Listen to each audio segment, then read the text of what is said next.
Hi అండి, welcome to my channel. నేను మీ శ్రావణి.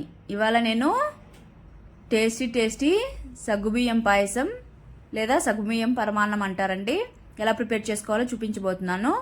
ముందుగా ఒక బౌల్లో 1 కప్పు సగ్గుబియ్యం తీసుకొని ఒక హాఫ్ అన్ అవర్ అలాగా నానబెట్టుకోవాలండి. తర్వాత స్టవ్ మీద ఒక బౌల్ పెట్టుకొని ఒక ½ లీటర్ అలాగా వాటర్ వేసుకొని ఒక పించ్ సాల్ట్ వేసుకొని ఆ తర్వాత సగ్గుబియ్యము వాటర్ అంతా వంపేసి ఇందులోకి వేసేసుకొని కుక్ చేసుకోవాలండి. మధ్య మధ్యలో కలుపుతూ ఉండాలి, లేదంటే అడుగు అంటుతుంది సగ్గుబియ్యం అనేది. ఉడికేటప్పుడే 1 స్పూను నెయ్యి వేసుకుంటున్నాను ఇక్కడ. వేసుకొని కుక్ చేసుకోవాలి. తర్వాత ఇంకో స్టవ్ మీద కడాయి పెట్టుకొని నెయ్యి 2 స్పూన్స్ వేసుకుంటున్నానండి. నెయ్యి మెల్ట్ అయిన తర్వాత ఇందులోకి 1 గుప్పెడు ఎండు కొబ్బరి ముక్కలు లేదా పచ్చి కొబ్బరి ముక్కలు ఏవైనా వేసుకోవచ్చు.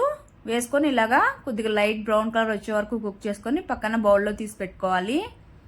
అలానే 1 గుప్పెడు జీడిపప్పు వేసుకొని అది కూడా లైట్ బ్రౌన్ కలర్ వచ్చే వరకు కుక్ చేసుకొని తీసి పక్కన పెట్టుకోవాలి. తర్వాత కొద్దిగా కిస్మిస్ వేసుకొని అది ఫ్రై అయిన తర్వాత తీసి ఒక బౌల్లో పెట్టుకోవాలి. తర్వాత ఇక్కడ చూడండి, ఇంకా కుక్ అవ్వాలి. కుక్ అయిన తర్వాత ఈ సగ్గుబియ్యం అనేది ట్రాన్స్పరెంట్గా కనపడుతుందండి. తర్వాత నేను 1 కప్పు సగ్గుబియ్యంకి 1½ కప్పు బెల్లం వేసుకున్నానండి. తర్వాత ఇలాచి పౌడర్ వేసుకున్నాను. తర్వాత మిక్స్ చేసుకున్న తర్వాత మనం వేయించుకున్న డ్రై ఫ్రూట్స్ అన్ని ఇందులోకి వేసేసుకొని కలుపుతూ కుక్ చేసుకోవాలి. చూడండి, ఇక్కడ ట్రాన్స్పరెంట్గా వచ్చేసింది, సగ్గుబియ్యం అనేది కుక్ అయిపోయింది. తీసి పక్కన పెట్టుకొని బాగా చల్లారనివ్వాలి. ఇక్కడ చల్లారిపోయింది.